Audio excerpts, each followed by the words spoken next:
Muy bien, pues ya son las 10:01 de la mañana y tenemos ya más de 50 conectados el día de hoy.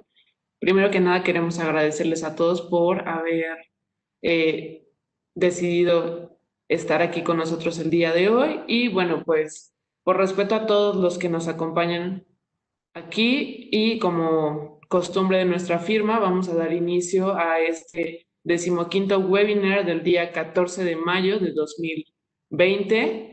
Primero que nada, quiero presentarles a los socios que lo van a impartir. Ellos son Paulina Mariani, socia de Comercio Exterior; Pedro Canaval, socio de Comercio Exterior e Impuestos; Eliela Maya, socio de Comercio Exterior e Impuestos Indirectos; y Valeria Jiménez, socia de Comercio Exterior y también del área legal de la firma. Antes que nada, es importante recordarles las reglas de urbanidad que debemos llevar a cabo en esta clase de eventos. Les solicitamos a todos, por favor, que nos apoyen a mantener sus micrófonos apagados y también sus cámaras. La firma realmente tiene vasta experiencia en esta clase de eventos remotos. Digo, tenemos oficinas en más de 700 lugares, contamos con presencia en más de 140 países y alrededor de 337,000 empleados alrededor de todo el mundo. Entonces, para nosotros es necesario tener esta clase de comunicaciones, y pues en este caso, con toda la situación que estamos viviendo actualmente, también es necesario. Quien tomará la palabra al principio de este evento va a ser el licenciado Pedro Canaval. Él es licenciado en Derecho por la Anáhuac y también es maestro en Administración Pública por el Instituto Nacional de Administración Pública. Él cuenta con más de 25 años de experiencia en áreas jurídicas, tributarias y de comercio exterior y aduanas. Después tenemos también a Valeria Jiménez. Ella es nuestra socia de Legal y Comercio Exterior. Ella es licenciada en Derecho por el TEC de Monterrey y cuenta con 2 maestrías en Derecho Comercial Internacional y en Derecho Internacional por la Universidad de Tulane en Nueva Orleans. Ella tiene más de 20 años de experiencia en áreas de asesoría preventiva, en ámbitos de comercio exterior y aduanas. Posteriormente vamos a pasar con el licenciado Eliela Maya. Él es licenciado en Comercio Exterior y Aduanas, egresado de la Universidad Iberoamericana. Él cuenta con más de 20 años de experiencia, es especialista en la industria automotriz, farmacéutica y también productos de consumo. Por último, contaremos con la participación de Paulina Mariani, quien es la socia directora del área de comercio exterior de la firma Baker Tilly. Ella es licenciada en Comercio Exterior y Aduanas, egresada igualmente de la Universidad Iberoamericana y cuenta con una maestría en el área fiscal por la Universidad La Salle, y también es maestra de negocios. Tiene una maestría en negocios internacionales por la UNIVA. Ella cuenta con más de 15 años de experiencia en materias fiscales, de comercio exterior. También es especialista en industria automotriz, agroalimentaria, calzado, textil y también bienes de consumo. Muy bien, sin más preámbulo, vamos a dar inicio a este webinar. Pedro, ¿cómo estás? ¿Qué tal, Danae? Buenos días a todos. Un gusto alternar con mis socios, Paulina, Valeria y Eliel, el día de hoy, que además nos vino re bien porque las noticias están calientitas y salidas hasta del diario oficial, para no decir de horno. Entonces, gracias, Danae.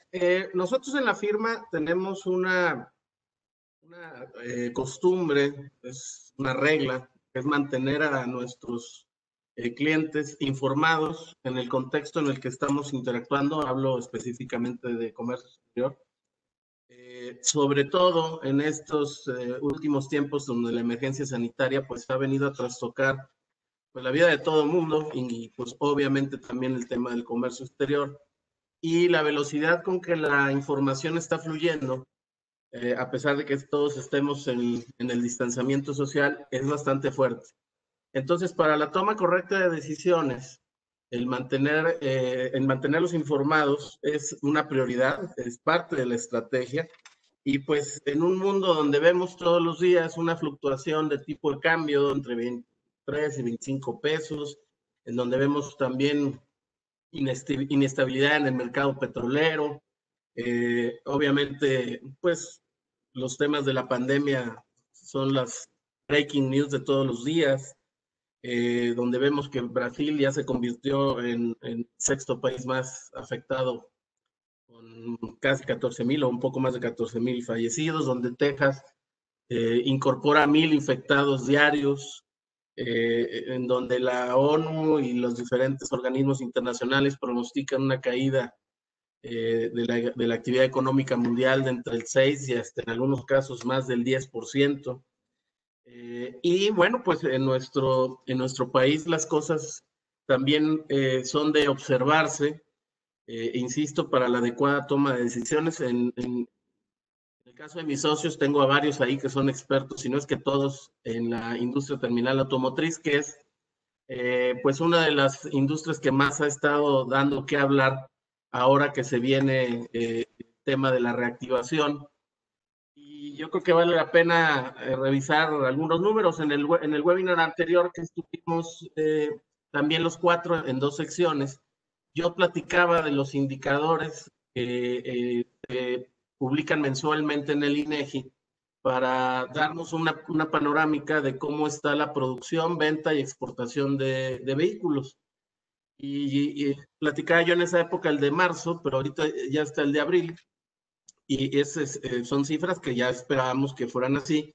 Pero, por ejemplo, la producción total de vehículos ligeros de abril a abril, o sea, si comparamos abril de 2019 con abril de 2020, la caída pues, es del 98.7%. Es prácticamente toda la caída, ¿no? Y si hacemos un comparativo trimestral, enero-abril contra enero-abril, la caída es de casi el 30%, hablando de la producción, por lo que se pudo haber producido en enero y febrero, ¿no? Perdón, decía yo enero-abril, sí, enero-abril. Ahora, otro dato que a nosotros nos funciona en el área de comercio exterior, obviamente, es la exportación. La exportación de vehículos, pues también cayó de abril a abril, o comparando a los 2 meses, 90%. Y el cuatrimestre enero-abril, la caída es también de casi el 30%, 28.03%.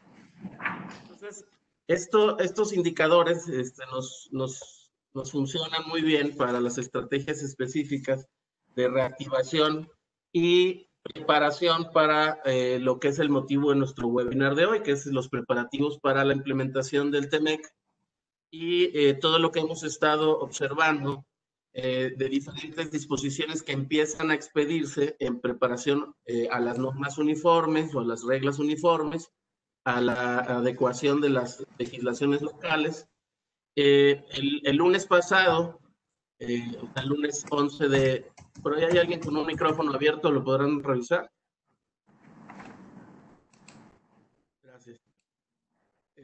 Les decía, el pasado lunes 11 de mayo, el Servicio de Aduanas de Estados Unidos publicó un aviso de que se va a constituir el Comité de Vigilancia o el Comité de Implementación del Tratado de Libre Comercio, el TEMEC, entre los tres países. Y bueno, pues esto obviamente nos implica el que tengamos esas preparaciones previas de que, en mi opinión, seguramente los temas laborales van a ser un tema específico que se va a estar vigilando. Ustedes saben que se tuvo que ajustar la legislación mexicana para las exigencias de nuestros vecinos, tanto Canadá como Estados Unidos, en materia laboral.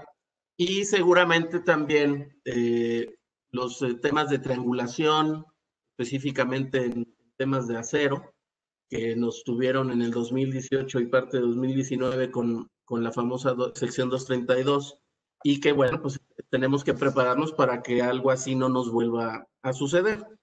Entonces, si ponemos una lámina inicial, Dana, por favor, bueno, esa ya es la que estoy platicando, el entorno sociopolítico. La siguiente, en esta línea de tiempo, que es de 2 láminas nada más, y que por supuesto les compartiremos la presentación al final del webinar, hacemos una relatoría, una narrativa documental de las disposiciones que desde que apareció la enfermedad en diciembre de 2019, pues empezaron a generar todos estos acuerdos, sobre todo en materia del Consejo de Salubridad General, y que evidentemente no van a incluir lo que se publicó el día de hoy, que les voy a comentar. Hacemos la siguiente, por favor, de lámina. Y que bueno, hasta el día de ayer teníamos 4.220 defunciones en México, y esta serie de acuerdos que están publicados en el Diario Oficial, la mayoría, y que le dan el marque jurídico a lo que se corona de alguna manera con la declaratoria de cuáles son las actividades esenciales, que como sabemos ya se habían desde el 6 de abril ampliado. Se incluyó el cemento, el vidrio, el acero, la industria de la tecnología de la información. Y derivado de cómo se ha venido comportando la pandemia, estamos con una publicación que estuvo accidentada, por cierto. El día de ayer el Diario Oficial subió un primer proyecto de acuerdo de la Secretaría de Salud. Luego más tarde publicaron un aviso en donde se disculpaban porque habían cometido un error, en donde habían puesto imágenes incorrectas. Finalmente el día de hoy se publica en el Diario Oficial un nuevo acuerdo que establece, leeré el primer artículo que creo que vale la pena hacerlo textual. Dice: artículo primero, el presente acuerdo tiene por objeto establecer una estrategia para la reapertura de las actividades sociales, educativas y económicas, así como un sistema de semáforo por regiones para evaluar semanalmente el riesgo epidemiológico relacionado con la reapertura de actividades en cada entidad federativa, así como establecer acciones extraordinarias. Y de ahí establece que habrá 3 etapas. Y hay varias sorpresas aquí. Se había estado manejando el día de ayer y antier que la industria terminal automotriz iba a reactivarse el próximo lunes, y este acuerdo claramente no lo establece así. En su artículo cuarto dice que las actividades que se refiere el acuerdo, que incluyen a nuevas esenciales, que serían la construcción, la minería y precisamente la industria terminal automotriz, se van a poder reabrir hasta el 1 de junio. Por eso, si estuvimos ayer algunos escuchando noticias, oíamos al presidente de la CONCAMINA, Francisco Cervantes, un poco molesto porque pareciera que el acuerdo al que habían llegado no era así, que la reactivación sobre todo de la industria terminal automotriz y toda la cadena de suministro alrededor de ella se iba a poder reabrir de manera escalonada a partir del próximo lunes. Pero pues según lo que establece el acuerdo, eso no es así. Ayer en la conferencia matutina, el presidente y varios secretarios, principalmente la Secretaría de Economía, presentaron un documento que se llama Nueva Normalidad. Lo pueden encontrar en la página .gov.mx.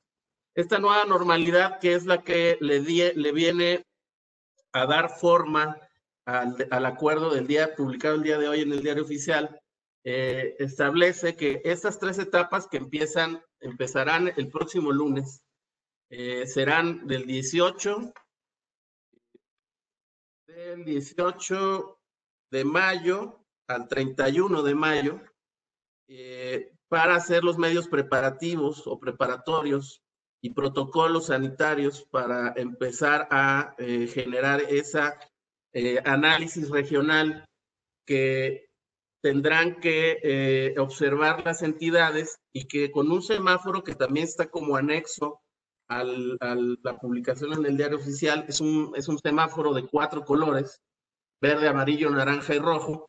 Se tendrá que ir ajustando cada entidad federativa a ese análisis de cómo se comporta la epidemia, y por lo tanto irse escalonando en las reaperturas. Son 4 los tópicos de los que habla esta reapertura, que se deben de considerar.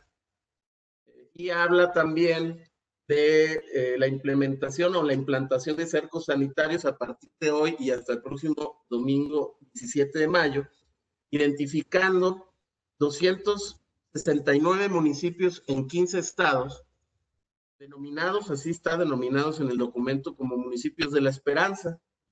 Entonces, se tendrán que evaluar espacios públicos, el tema laboral, el tema escolar, las personas vulnerables y las medidas de salud pública y de trabajo.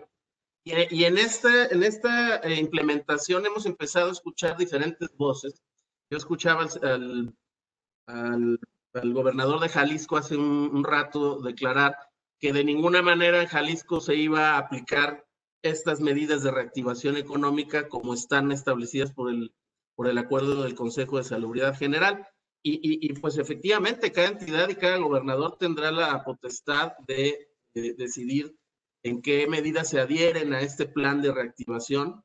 Él lo comentaba porque pareciera que uno de sus municipios, que es Tapalpa, está dentro de esta clasificación de municipios libres de COVID y que entonces ese se puede reabrir. Y él comentaba lo contrario, ¿no? Comentaba que pues con más razón lo tienen que mantener cerrado para que pues no todo mundo vaya a querer ir a Tapalpa porque está abierto. Entonces se lleve el foco de infección para allá. Hasta donde me quedé y según lo que dice el acuerdo, esta lista de municipios la van a publicar en la página de la Secretaría de Salud, inclusive hablan de la página en especial, para que conozcamos ese listado de salud.gov.mx, es la página que señala el diario oficial.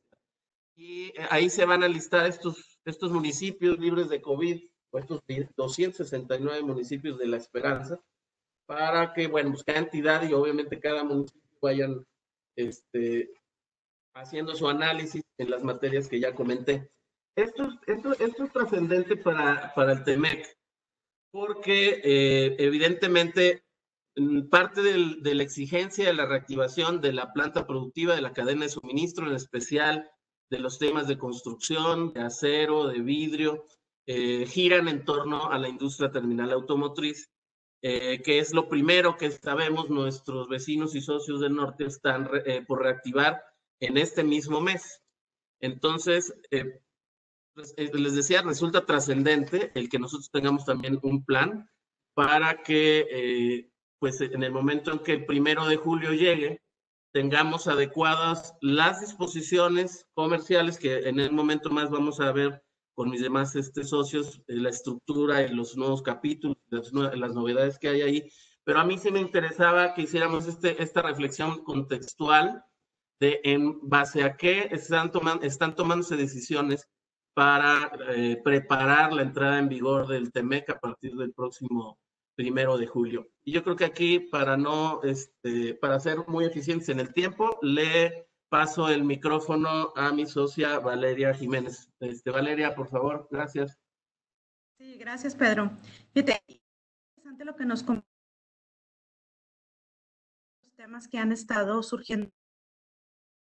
Precisamente tiene que ver con la entrada en vigor ya en unos días más del TEMEC, que la estamos esperando para el 1 de julio, y donde diversas empresas y muchos de nosotros se preguntan, bueno, ahora que apareció el COVID y que trae todas estas modificaciones o adecuaciones que tienen que empezar a implementar las empresas, me recuerdo que normalmente se preguntan, oye, ¿esto va a afectar la entrada en vigor? ¿Qué es lo que va a suceder? Pero bueno, ahorita lo vamos a platicar a lo largo del webinar. Y por lo pronto, pues hacer una recapitulación, ¿no? De la estructura del tratado, ¿no? La estructura del Telecan, cómo ha venido operando el Telecan desde 1994 hasta el día de hoy. Pues el Telecan en sí cuenta con 22 capítulos.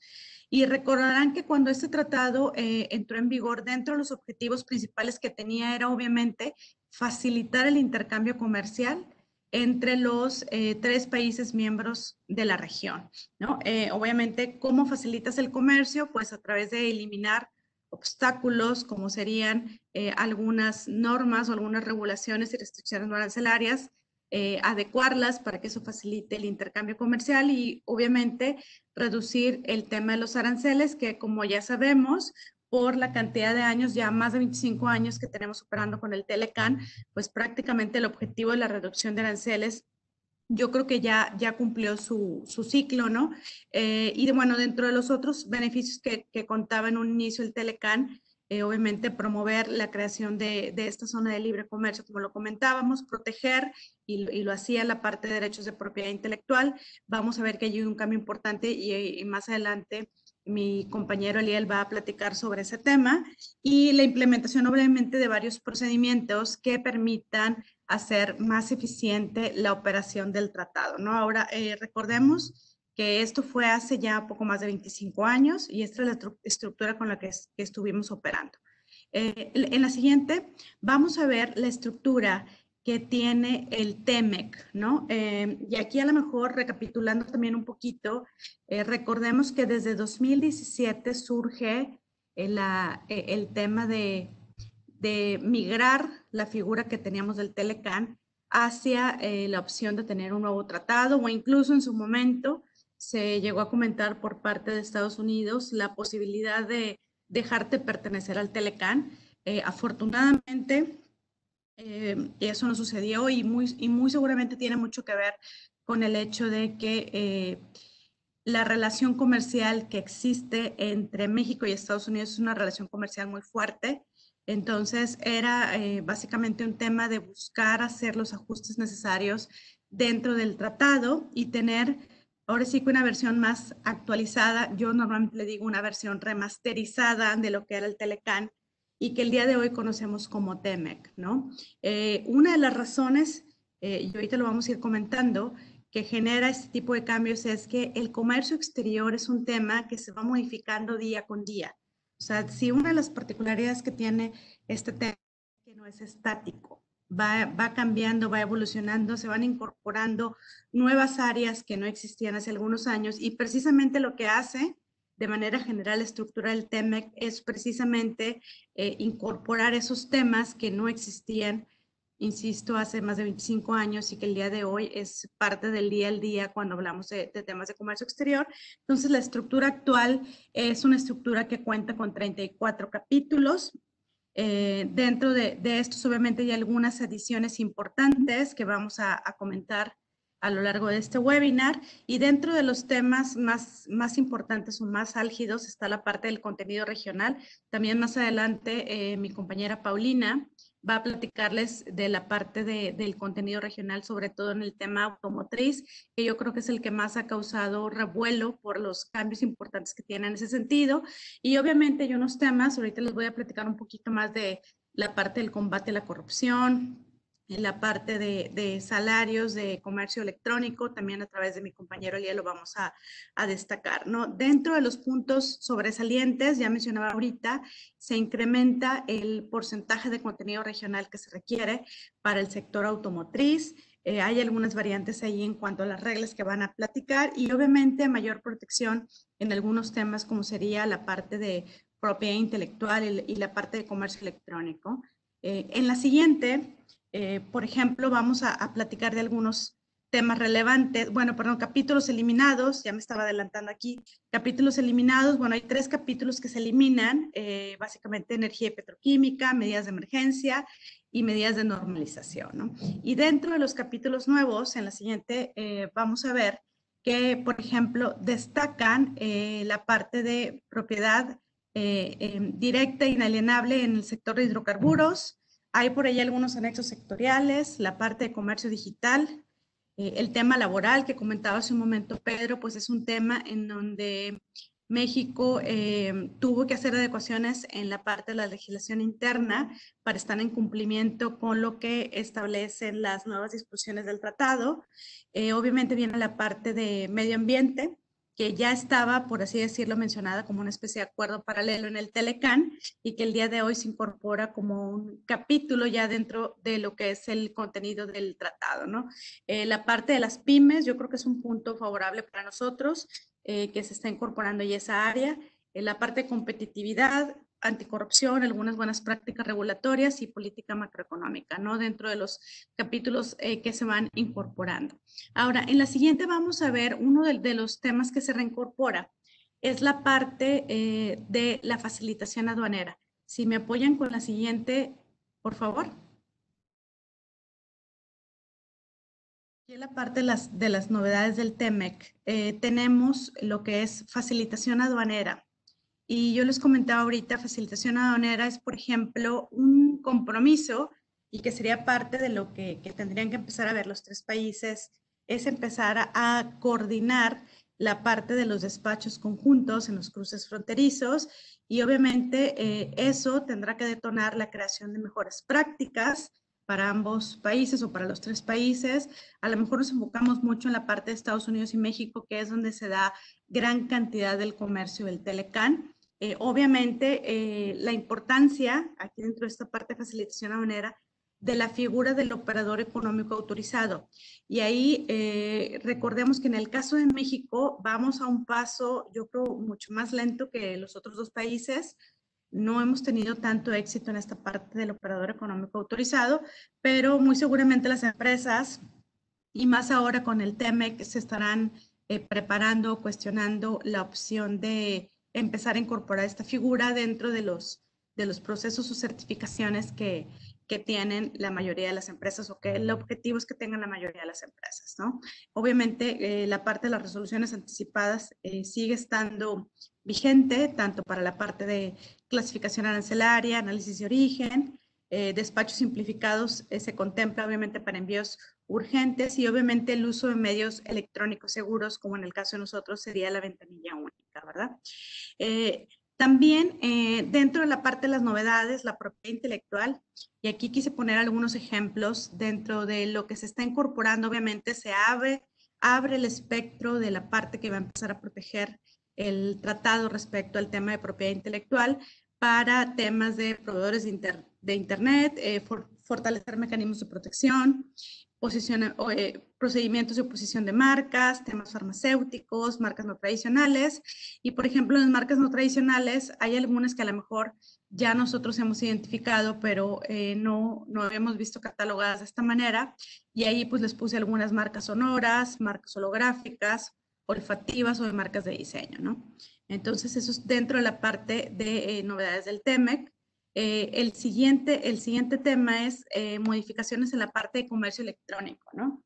Y ahí, por ejemplo, en la parte de comercio electrónico, bueno, lo primero que tendremos que recordar es que en 1992-93, que es cuando se negociaba el tratado, pues prácticamente no teníamos comercio electrónico, ¿no? Entonces, este tema lo estamos incorporando dentro del TEMEC y básicamente va a estar enfocado a el libre flujo de datos, a mecanismos para la ciberseguridad y obviamente reglas relacionadas con la ubicación de los servidores.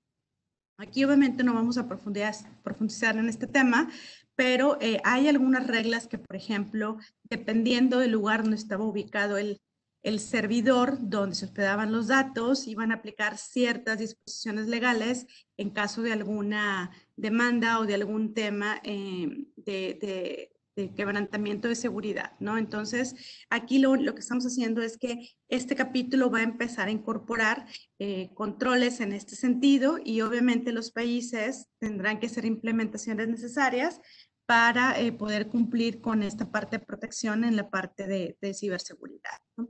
Y el otro tema dentro de la parte de novedades está el tema anticorrupción y básicamente este capítulo de anticorrupción está enfocado al establecimiento de delitos por temas de corrupción, mecanismos para estar confirmando la integridad de los servidores y obviamente establecer reglas para la protección de denunciantes y de programas de cumplimiento, ¿no? Eso es dentro de la parte de novedades. Hay otro tema aquí en la parte de novedades que tiene que ver con lo que es la cláusula sunset o las revisiones periódicas y aquí le voy a ceder la palabra a mi socio Eliel para que él nos platique de este tema.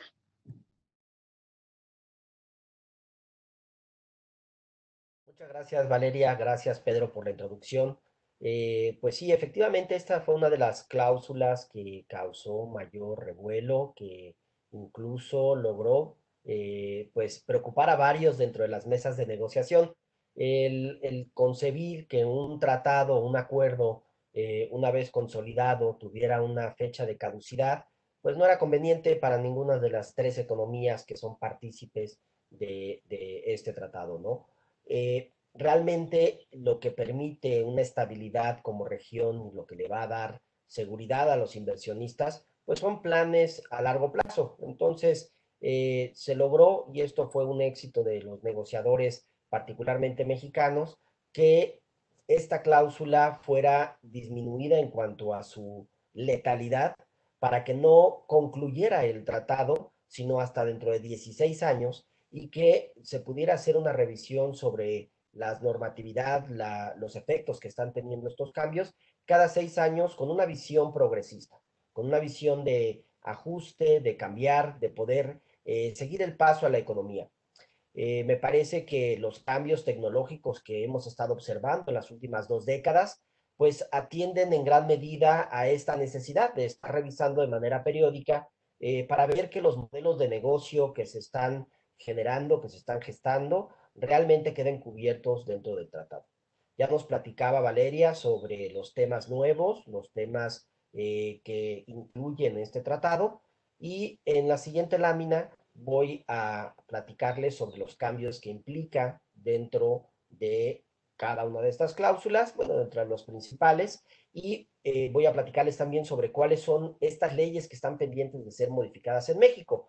Yo creo que aquí lo más importante, si tenemos que puntualizar, con independencia del amargo dolor que dio el cambio en la regla de origen para la industria automotriz, pues es crear este marco regulatorio que sea benéfico para la generación de propiedad intelectual.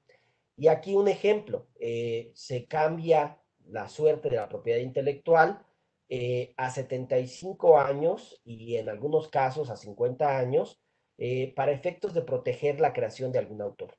Para el caso de la industria farmacéutica es muy trascendente que se les dan 10 años de protección sobre ciertas medicinas, lo cual permite que el costo de desarrollo de un medicamento, de un fármaco, pues pueda ser amortizado en mayor tiempo. Y esto le genera, si bien un retorno de inversión largo, pero al público en general el costo de un medicamento mucho más aceptable. A diferencia de otros que pretendían recuperarlo en 3 años, pues aquí se da mucho más tiempo. También, como ya lo mencionó en este caso Valeria, el caso de economía digital busca de alguna suerte proteger toda la industria que se está generando al lado de los avances digitales, como puede ser incluso la realidad actual de streaming, donde pues se puede obtener o ver películas, se puede hacer juegos, se puede leer algún texto. Entonces, tenía necesariamente que incluir algo el tratado, ya que en otros países la legislación implica que sí hay un cobro por este intelecto, por esta bien que aunque no sea tangible, al ser electrónico, pues pasa de alguna suerte de un estado a otro, ¿no? Y bien, aquí también tenemos que hablar de aquellos temas donde el tratado mismo procura limitar y procura defender todo lo que tiene que ver con inversión extranjera. Es muy interesante cómo México ha venido defendiendo de alguna suerte todo el tema de hidrocarburos, pero pues en este tratado también había que gestar cuál pudiera ser la participación de socios comerciales para poder explotar estos recursos de manera adecuada. También es importante mencionar que dentro de lo que plantea el tratado, y aun cuando la administración Trump particularmente se ha visto reacia al tema de protección del medio ambiente, este tratado involucra el cumplimiento de temas específicos en materia ambiental. Y aquí, más allá de una modificación per se en regulaciones mexicanas, se está adoptando una serie de tratados internacionales que existen, donde México ya es parte, donde existe mucha protección al tema del medio ambiente. Básicamente son 7 los tratados o acuerdos ambientales internacionales. Voy a mencionarlos para efectos de darle contexto. Y el primero de ellos es el Convenio Internacional de Especies Amenazadas de Flora y Fauna, conocido como CITES. El segundo tiene que ver con la disminución de sustancias que adelgazan la capa de ozono, el protocolo específico para estos efectos. También tenemos un protocolo para evitar la contaminación de los bosques, conocido como MARPOL. También tenemos otro para procurar el hábitat de las especies de aves que existen en los litorales, es decir, que en parte son acuáticas, que se llama Ramsar. También existe otro para efectos de procurar los recursos vivos y marinos, uno más para efectos de regular la pesca de la ballena, y por último, la Comisión Interamericana del Atún Tropical. Todos estos convenios los que México ya forma parte, algunos de ellos Estados Unidos se ha tenido que adherir, pero los principios de estos convenios se ven reflejados en lo que tenemos en el TEMEC. Y si podemos pasar a la siguiente lámina. Dicho esto, junto con incluso para temas de protección intelectual, acuerdos que ya estaban establecidos en el acuerdo de la Haya para protección de dibujos y modelos, nos llevan a la modificación de reglas en México, específicamente de lineamientos federales que permiten la aplicación de lo que se ha acordado en el tratado. Y de manera muy rápida mencionaré, se tiene que modificar la tipificación de algunos delitos para poder cubrir la protección que se espera para los negocios que involucran propiedad intelectual, para los negocios electrónicos. Entonces hay una modificación pendiente en Código Penal para tipificar delitos electrónicos. También hay una modificación pendiente en la Ley de Propiedad Industrial para efectos de ampliar la tipificación de los delitos y poder incluir el robo de secretos industriales o el robo cibernético. Dentro de los temas ambientales está pendiente la modificación de la Ley Federal de Variedades Vegetales, que va a incluir alguna de la reglamentación que ya platicábamos de los acuerdos internacionales. También deberá modificarse la Ley Federal de Metrología y Normalización, y esto para buscar homologación de las normas específicas que atañen a los productos que están comerciando, y esto tiene que ver con parte de la transparencia que se hablaba en láminas anteriores, que nos mencionó Valeria, de cómo homologar las reglas que se están generando, gestando en las tres naciones. También es cierto que al día de hoy hace falta la publicación de la sexta enmienda y de la sexta enmienda de modificación a la tarifa que tiene que ver con las fracciones arancelarias, y también la publicación de las reglas uniformes. En estas reglas uniformes, básicamente lo que vamos a ver van a ser los ejemplos que nos está proporcionando los gobiernos de los tres países a efectos de identificar detalles específicos sobre el cálculo del valor de contenido regional. Ya lo platicará Paulina en las siguientes láminas, pero ahí es donde vamos a ver vertidos cuáles son estos ejemplos del tema laboral para la industria automotriz, del tema del acero para la industria automotriz. Dicho sea de paso, se estaba esperando alguna adecuación adicional al tema laboral. Sin embargo, recordemos que en este caso la modificación más grande a todo lo que tiene que ver con la Ley Federal del Trabajo ya se dio el año pasado, en el mes de mayo de 2019, y ahí se recogen los principios que están establecidos ya en el tratado, en el TEMEC, que finalmente pues, lo que busca es su entrada en vigor a partir de julio. Siguiente lámina, por favor. Habiendo hecho estas anotaciones de lo que está pendiente en el Congreso mexicano y que esperamos pues se le vaya dando salida en las siguientes semanas, aún con el tema de pandemia, pues la lógica nos dice que debe de quedar listo antes de la entrada en vigor. Sin embargo, el caso específico de las reglas uniformes, cuando se dio la primera versión del Telecán, estas se publicaron prácticamente 6 meses después. En palabras de funcionarios de la Secretaría de Economía y de los encargados de la negociación, las nuevas reglas tendrán también un 90% del contenido de las actuales, es decir, que solo el 10% se espera se modifique y particularmente tendrá que ver con industria automotriz. Bien, aquí un breve resumen del tema de industria automotriz y yo cedo la palabra a Paulina Mariani, quien les va a platicar de este importante tema. Hola, muchas gracias a todos mis socios, Valeria, Pedro y Eliel. Bueno, pues me toca el sector que tuvo mucho más movimiento. Como dice Vale, le hicieron como una Nada más una adecuación al NAFTA o al Telecán, como así lo conocíamos, pero bueno, pues hablando ya del tema automotriz, pues le hicieron como un facelift, ¿no? Y en donde le metieron más mano, pues fue en este último sector.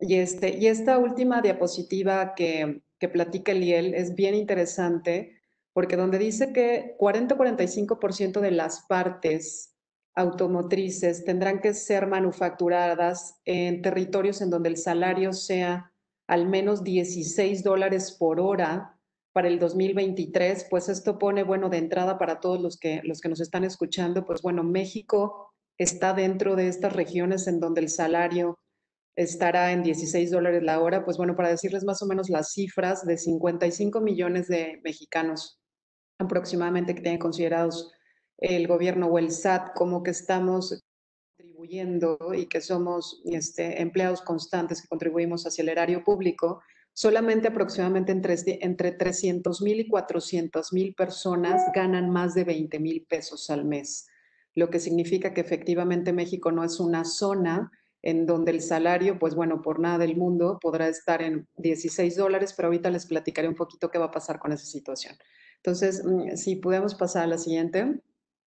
Esta es una idea, miren, les quiero platicar, esto lo publica Automated Logistics Systems, que bueno, es una compañía que a través de información de los releases automotrices o las noticias que se van dando en el sector automotriz o en las asociaciones en el mundo, los propios gobiernos, en este caso el de México, era un estimado, no era un estimado como un forecast de cómo iban a estar regresando a trabajar las plantas. Recordemos que tenemos actualmente 13 marcas de automóviles que se manufacturan o que tienen armadoras en México. Aproximadamente esto implica que son 21 plantas las que tenemos y ahorita les voy a decir más o menos dónde está la ubicación de ellas. Y este era el forecast que se tenía contemplado de cuándo empezarían evidentemente sus actividades y bueno, con lo que acaba de platicar Pedro de la publicación que tuvimos del Diario Oficial, pues también vemos que dependiendo de los estados y los municipios, pues iremos sabiendo cómo va a implicar esto en el sector automotriz, ¿no? Sí, los que dicen TBD, que evidentemente está por decidirse o por determinarse, que principalmente eran las plantas de Ford y bueno, la de Kia en lo particular, que son las que todavía no tenían como claro cuándo iban a determinar o iban a entrar otra vez a trabajar, ¿no? En la siguiente. Estas son las localizaciones o las ubicaciones, esto se los voy a decir de manera muy rápida, donde tenemos las plantas de las 13 marcas que les acabo de marcar. Evidentemente la zona del norte y la zona del centro Bajío, ¿no? Que es occidente, centro Bajío, que es donde se encuentran principalmente las armadoras automotrices del país. Y bueno, concentrando en un gran porcentaje las marcas americanas, siguiéndole de las japonesas, ¿no? Y posteriormente las alemanas, que es como tenemos dividido. Evidentemente, estas 21 armadoras o estas 13 marcas traen junto con ellas, como bien saben, pues todo lo que es el supply chain a través de su cadena de suministro. Y en la siguiente diapositiva podemos ver algunos ejemplos de los automóviles. Y bueno, evidentemente los automóviles que son producidos como marcas premium, los que son producidos netamente en México y algunos que ya son reconocidos, como en el caso de la Silverado que se fabrica en General Motors en Silao, ya como marcas o como modelos reconocidos por su producción, ¿no? Esto es meramente indicativo para que ustedes puedan ver cuáles son los modelos que se producen en México con base en estas marcas y armadoras que tenemos.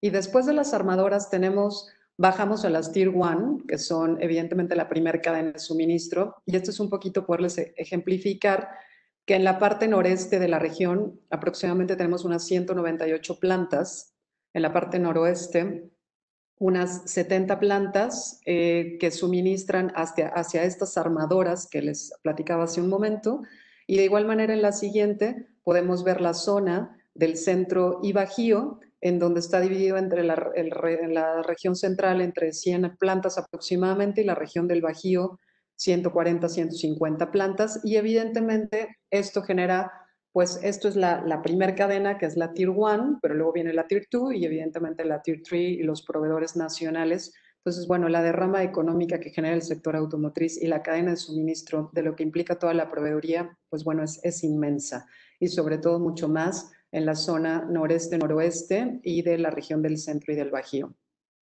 Ahora, en la siguiente vamos a ver cuáles son, esto es a manera de resumen, el tratado trae una cantidad importante de artículos relacionados con las modificaciones al sector automotriz, pero se las resumimos para que ustedes puedan revisar cuáles son las modificaciones principales, primero dividiéndolo en dos, en los autos que son ligeros y en los autos que se consideran como pesados o de más de 8 toneladas.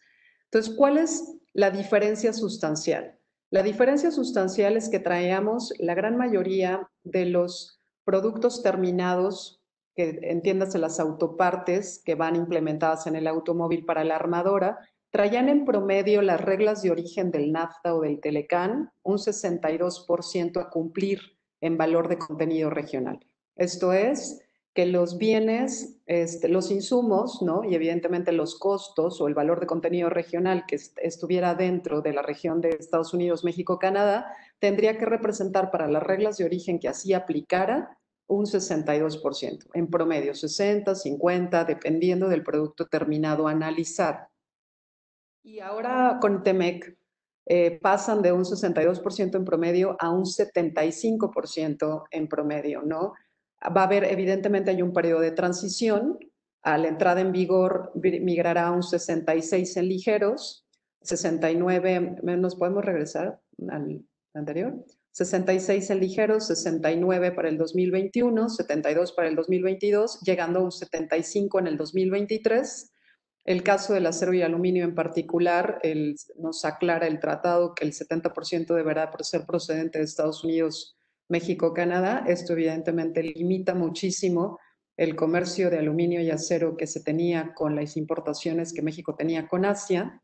Y evidentemente esto es lo que principalmente quiso, sobre todo Estados Unidos, evitar, que se siguieran introduciendo a través de los automóviles que México produce y de venta hacia Estados Unidos, insumos o productos que se estuvieran como de alguna manera triangulando de insumos chinos que estuvieran pasando con el beneficio del Tratado de Libre Comercio. Entonces, de alguna manera es un poco restringir hacia la región exclusivamente como los beneficios del.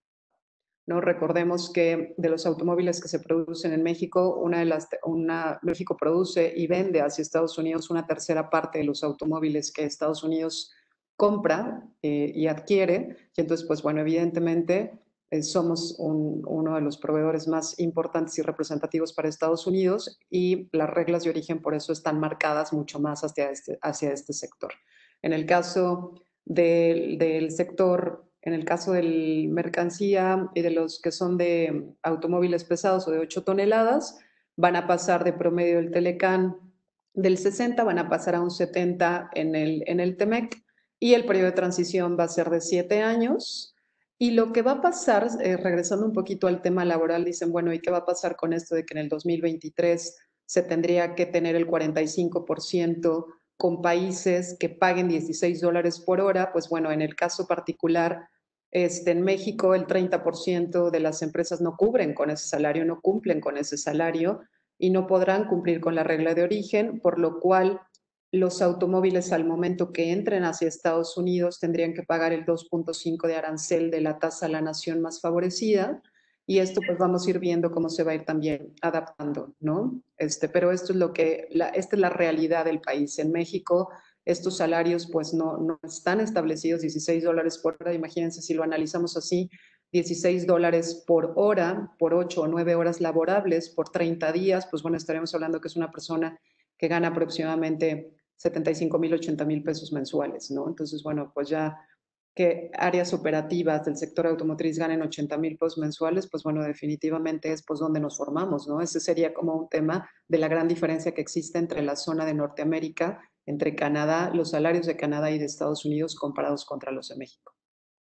Si nos vamos ahora en el sector autopartes, el sector autopartes, este es muy interesante porque prácticamente divide cómo va a ser el valor de cómo van a estar establecidas las reglas de origen con base en el tipo de autopartes que se van a producir. Entonces, ejemplo, las autopartes que son las esenciales del automóvil, como lo es el eje, el chasis, el motor, los sistemas de dirección, las transmisiones, sistemas de suspensión y las baterías, van a tener que cumplir con la regla de origen, de cumplir con un valor de contenido regional de hasta el 75%. O sea, estas autopartes van a estar obligadas, obviamente en su periodo de transición, a alcanzar el 75% del valor de contenido regional, y por eso, bueno, tenemos ya en México armadoras de motores, ¿no? ¿Esto qué implica? Que es muy probable que se atraiga la inversión de empezar a tener armadoras de chasis, armadoras de sistemas de dirección y armadoras de transmisiones y de sistemas de suspensión y de baterías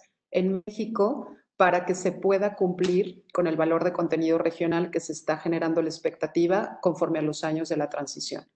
En el caso de sistemas de frenos, aire acondicionado, paneles de control, parabrisas con llantas, llegaremos a un máximo del 70% con valor de contenido regional, y en las partes complementarias de las autopartes, como equipos de audio, cinturones, volantes, las bocinas, ¿no? En el caso de los claxons, la iluminación, cerraduras, juegos de cableados, llegaremos a un máximo de 65%. ¿Esto qué implica? ¿No? Lo que será importante, si vamos a la siguiente, es que la recomendación principal en este mes, si ustedes ya lo hacen como compañías y los que nos estén escuchando que vengan del sector automotriz, que normalmente luego se están llenando los tratados de libre comercio, los certificados de origen, con base en lo que creemos, conocemos, o nada más hacemos como el cálculo de, bueno, pues la gran mayoría de los insumos son nafta o eran nafta, y entonces más la mano de obra mexicana, pues evidentemente entonces sí cumplo, y entonces, ok, hay que emitir el certificado de origen y adelante.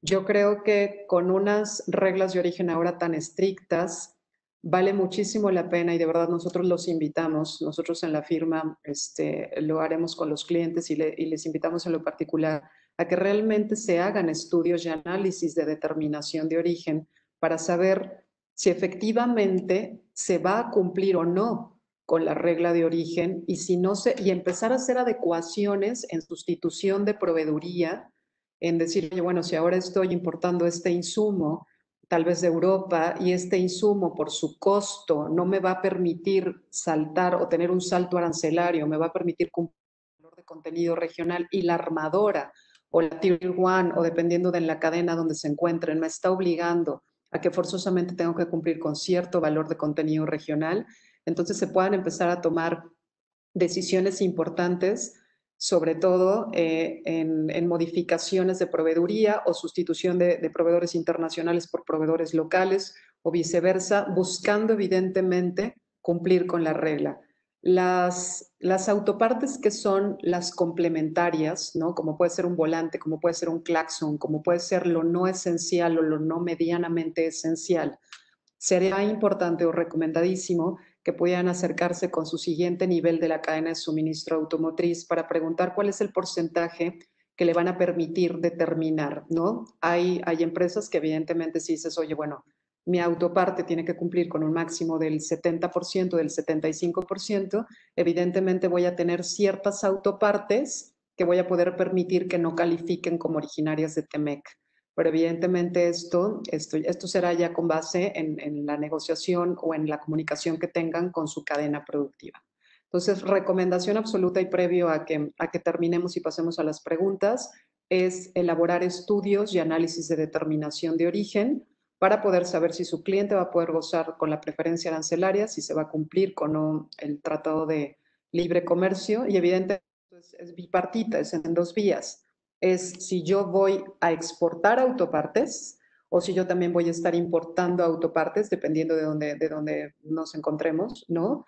Que tengamos la seguridad de que también nos están emitiendo, o insumos, ¿no? Que nos están emitiendo certificados de origen que realmente están analizando el tratado. Y esto es importante comentárselos. México tiene mucho más experiencia en el análisis de las reglas de origen, porque evidentemente nosotros exportamos el 80% de nuestros productos hacia Estados Unidos, y normalmente luego nos toca ver muchos certificados de origen emitidos de Estados Unidos hacia nosotros, que están mal llenados, que traen diferentes criterios, porque para nosotros es mucho más común con base en el comercio que tenemos con el país vecino, ¿no? Entonces, previo a esto, pues yo creo que nada más pasaríamos a sesión de preguntas y respuestas, ¿no? Oye, Sí. Pau, y ahorita que estabas comentando, me parece también oportuno. Si recordamos cuándo se empezó a negociar el nuevo TEMEC y por qué se empezó a negociar, de ahí 2017, pues tiene el origen, es una voluntad de Trump por lo injusto que había sido el TLC durante tantos años y la planta productiva y los empleos afectados en Estados Unidos, etcétera, ¿no? Esa fue la motivación política, pero, si no mal recuerdo, fueron 8 rondas de negociaciones. Claro.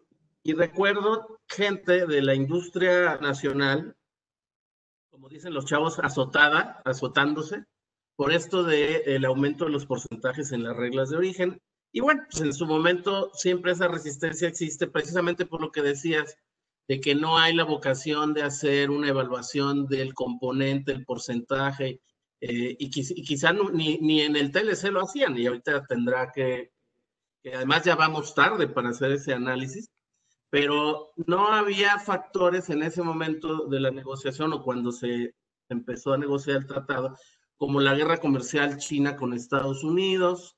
Evidentemente no teníamos pandemia, y a mí me parece que el mensaje debe de ser que hay una gran oportunidad para México y lejos de que esto pueda ser malo, creo que lo podemos ver como algo, una oportunidad muy, muy, muy importante. A reserva que por ahí, por cierto, Danae, no sé si vas a leer algunas preguntas, pero yo quería completar ese comentario haciendo un poquito de historia. No, y de hecho definitivamente el que incrementen las reglas de origen, el que incrementen el valor de contenido regional, el porcentaje, esto indudablemente va a generar atracción nuevamente de la inversión extranjera, ¿no? Se escucha, no sé por qué se escucha un poco de eco. Te escuchamos. Gracias. Es que te escucho el eco a ti, Danae, porque tienes abierto el micrófono y se oye Paulina ahí atrás en el eco. Pero a ver, las preguntas creo que las vas a leer, ¿verdad? Tenemos aquí un par de preguntas en el chat.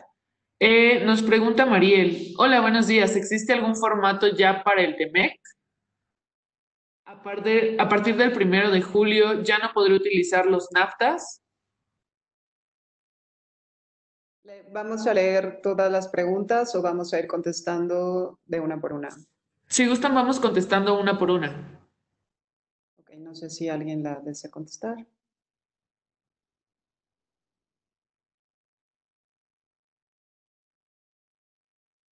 Pedro, ¿tú podrías apoyarnos a contestar esta pregunta?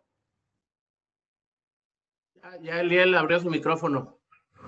Muchas gracias. Bueno, miren, el nuevo TEMEC plantea, es mucho más versátil, no plantea como tal un formato, incluso trata de eliminar ahora este tipo de barreras, considerando lo que es una barrera, y lo que prevé es que se pueda informar del origen incluso de manera electrónica. Bastará con declarar el origen dentro de la declaración de aduanas y eso fungiría como la especie de declaración. Ahora, es interesante ver cómo lo vamos a materializar. Eso nos podrán ayudar las reglas uniformes. ¿Por qué? Pues porque mucho del comercio que se da también es comercio que no es propiamente a partir del productor, siendo el exportador el que está haciendo las labores de venta y las labores de recopilar tal vez cuáles son los productos. Entonces, al igual que en el tratado que tenemos en el NAFTA, que todavía sigue vigente, la posibilidad de tener una declaración de origen, bueno, habrá un similar que permitirá que se cubra en este caso el exportador, sin embargo, no hay un formato planteado como tal para efectos del TEMEC en el futuro, ¿no? Lo que sí está sucediendo y un poquito como apoyando a la respuesta de Liel es que ya las armadoras, sobre todo las armadoras hablando del tema automotriz, que son las primeras que están interesadas ya empezar en que toda su cadena productiva les empiece a determinar si van a cumplir o no, están enviando como formatos o adecuaciones de formatos también como para llenar el layout de todos los costos, pero completamente coincidente con el Liel. Será una declaración de origen, no habrá un formato como establecido, robustecido como lo existía en el NAFTA.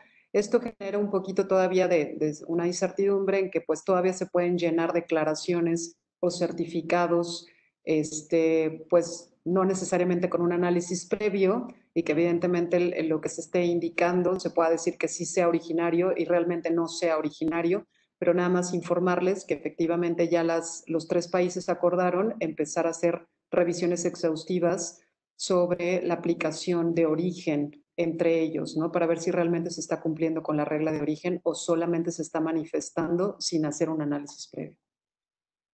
Y si me permite sumar un poquito ahí a este tema que yo creo que despierta también inquietud, ¿qué va a pasar a finales de este año, ¿no? ¿Qué va a pasar en el segundo semestre? Pues efectivamente vamos a tener un incremento en las auditorías, no nada más para revisar lo que está sucediendo a la luz del TEMEC, también va a ser para revisar lo que se hizo cuando era Telecán. Entonces, este análisis que está proponiendo Paulina sobre el origen de los bienes que estamos exportando a Estados Unidos, tiene que tener esa doble visión. La visión de si cumplía y por cuánto tiempo cumplía, y la visión de si estoy cumpliendo actualmente. Sí, ahí me gustaría también agregar algo a lo que comentan Paulina y Eliel, es que uno de los cambios interesantes ahora con el TEMEC es precisamente la parte de la verificación de origen que van a estar haciendo los países y que en su momento, cuando entró en vigor el Telecán, no se tenía como tal.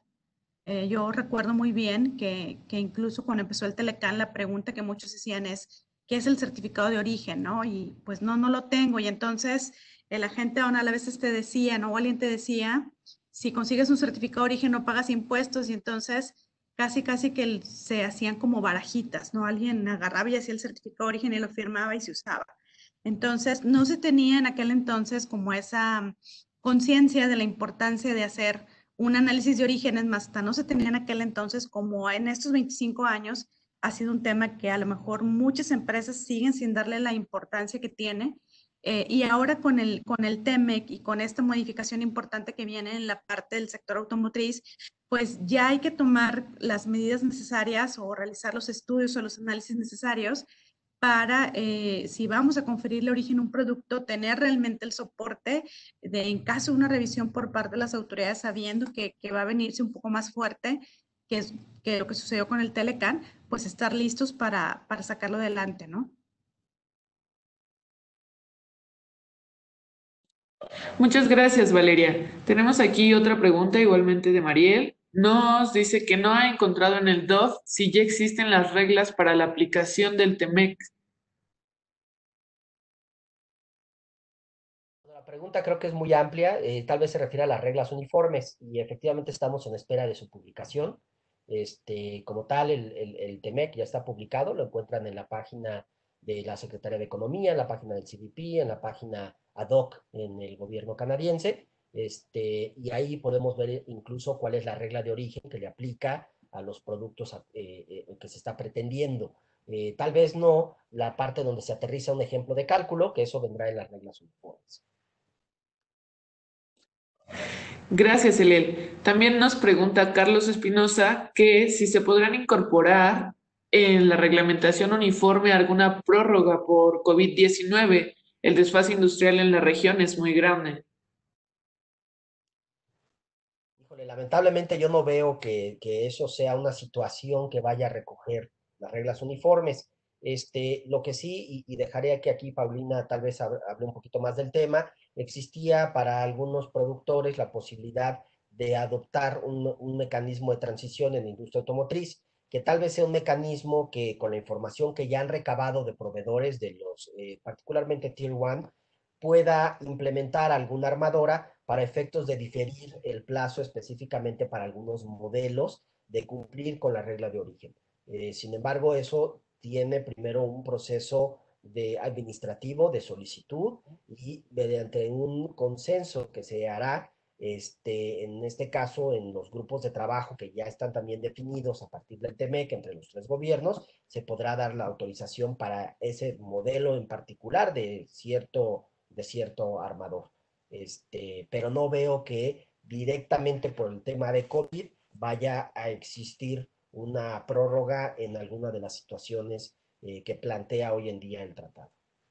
Sí, yo también creo que no, y más porque el TEMEC o el USMCA lo teníamos considerado ya muy platicado desde el año pasado, en donde sabíamos, o más bien esperábamos, que lo fueran a ratificar los 3 gobiernos a finales del año pasado y que todo el mundo estábamos esperando que pudiese entrar en vigor el 1 de enero de este año, ¿no? Entonces, al 1 de enero de este año, pues bueno, realmente el tema del COVID, aunque ya había los primeros indicios en China, pero no era un tema de relevancia mundial y la preparación para estar listos para el TEMEC tenía que haber sido previa, ¿no? O sea, en este entendido, se sobreentendería o sería como más bien la obviedad que la preparación de transición para poder empezarlo a implementar empezó en el 2019 y ya más bien lo único que estábamos esperando, pues como con tiempo de reloj de arena, es si íbamos a tener TEMEC en 2020 o si lo iban a pasar hasta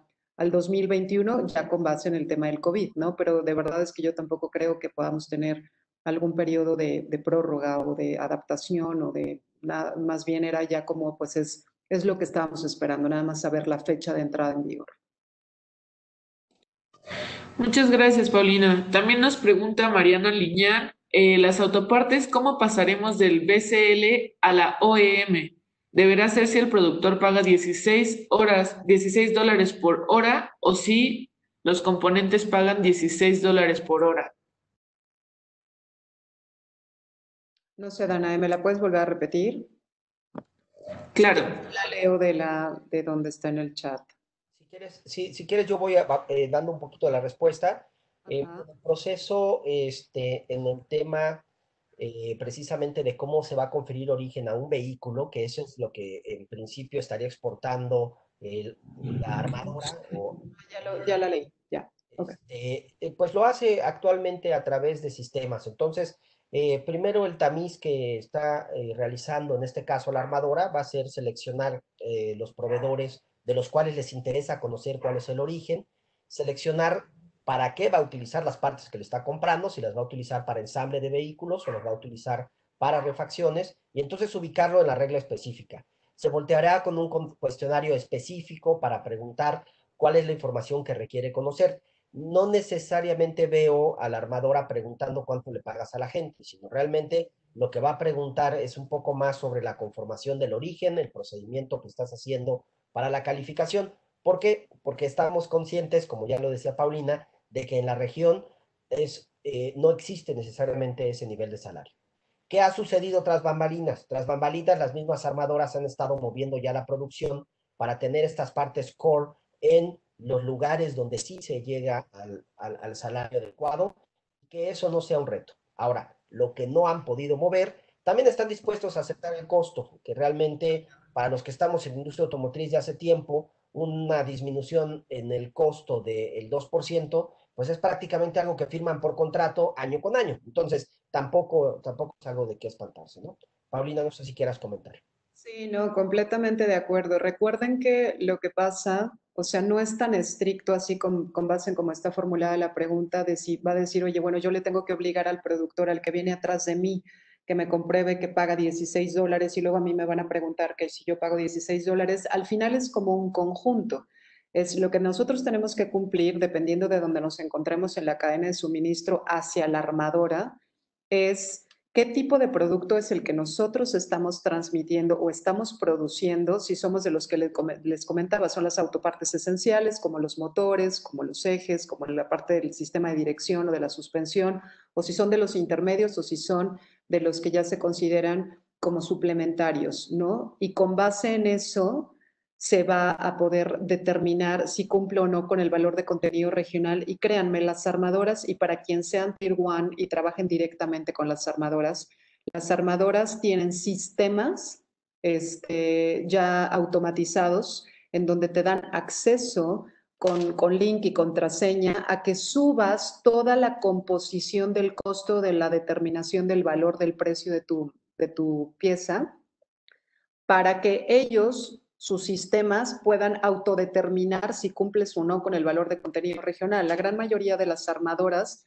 no solo se basan en recibir el certificado de origen, sino que solicitan que se suba toda la información hacia la plataforma para que ellos puedan entrar en análisis. Y como bien dice Liel, yo creo que para el sector automotriz, imagínense, es voy a mover mi planta hacia Estados Unidos para pagar $16, que era un poco la expectativa que tenía el gobierno de Trump, ¿no? Regresar la industria automotriz o autopartera hacia Estados Unidos, mucho más la expectativa de Estados Unidos que de Canadá, pero evidentemente el costo de la mano de obra y la especialización que ya tiene México pasa por encima o ya da un gran valor agregado que seguramente la industria, al momento que entren estos autos y que en un 45% digan, oye, pues no estamos cumpliendo con, esta región no está cumpliendo en tanto por ciento con pagar esos salarios, pues entonces va a tener que costearse o pagarse ese costo del 2.5 a la entrada en Estados Unidos, pero que como bien dice Liel, los contratos con las armadoras ya te traen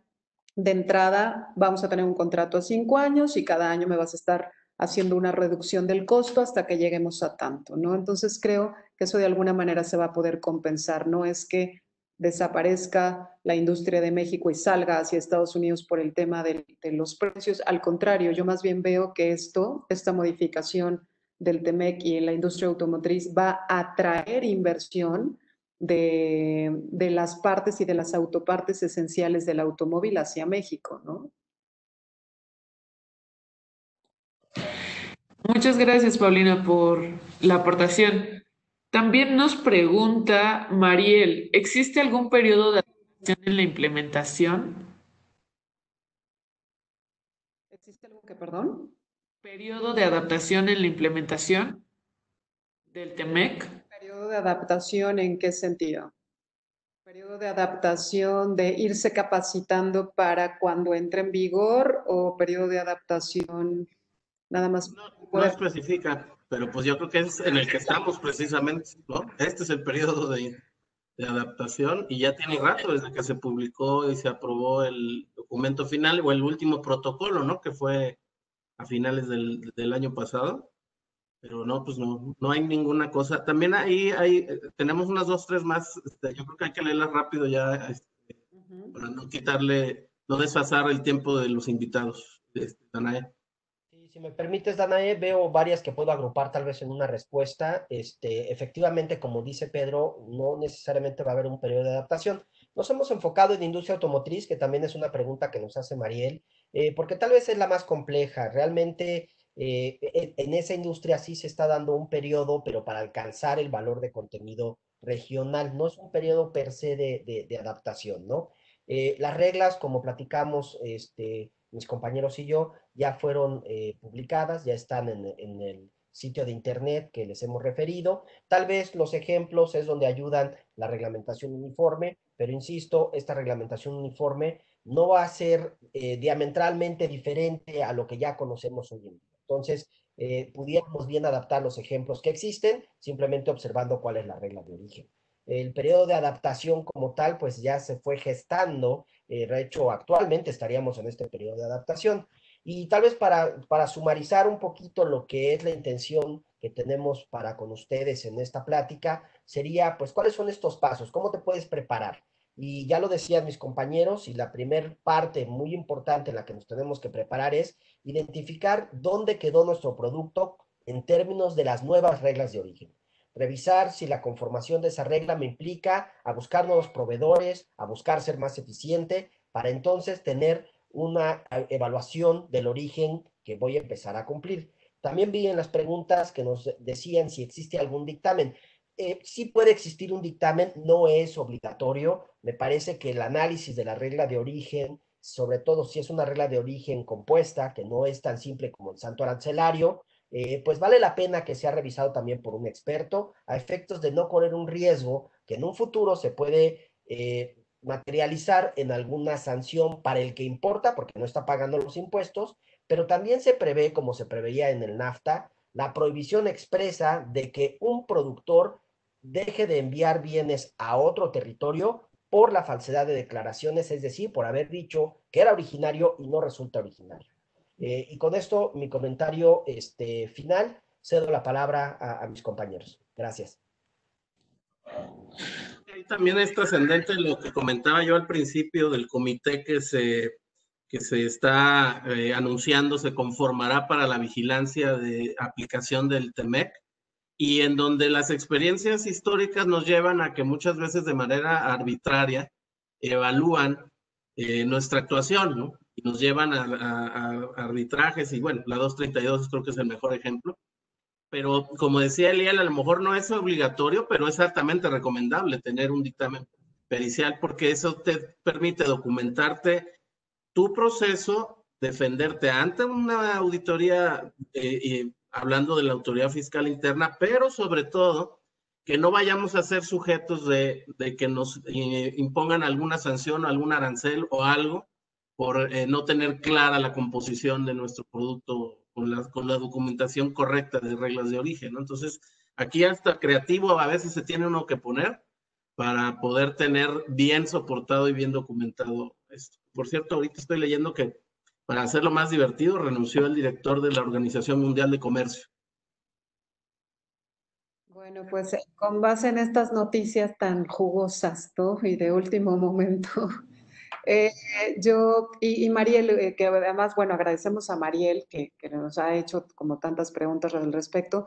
Entonces yo también resumiría igual que Liel. Mariel, nos hemos enfocado en el sector automotriz, evidentemente porque es el que tuvo más adecuaciones. Sin embargo, todos los sectores, químico, papel, bienes de consumo, todos los sectores en los que ustedes caigan, lo que es importante revisar es la regla de origen que ahora les aplica.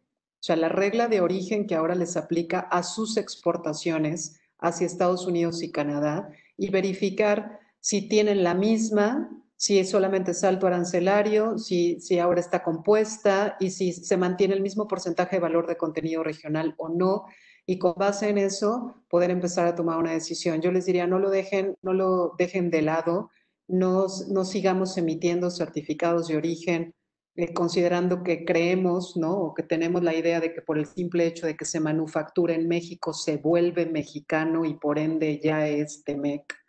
Porque de verdad es que créanme, hemos tenido ya sorpresas de compañías que hacen la inversión extranjera, se instalan en México, dicen, bueno, pues es que el hecho de que yo esté en México y manufacture el bien en México se vuelve mexicano sin revisar previamente la regla de origen del tratado.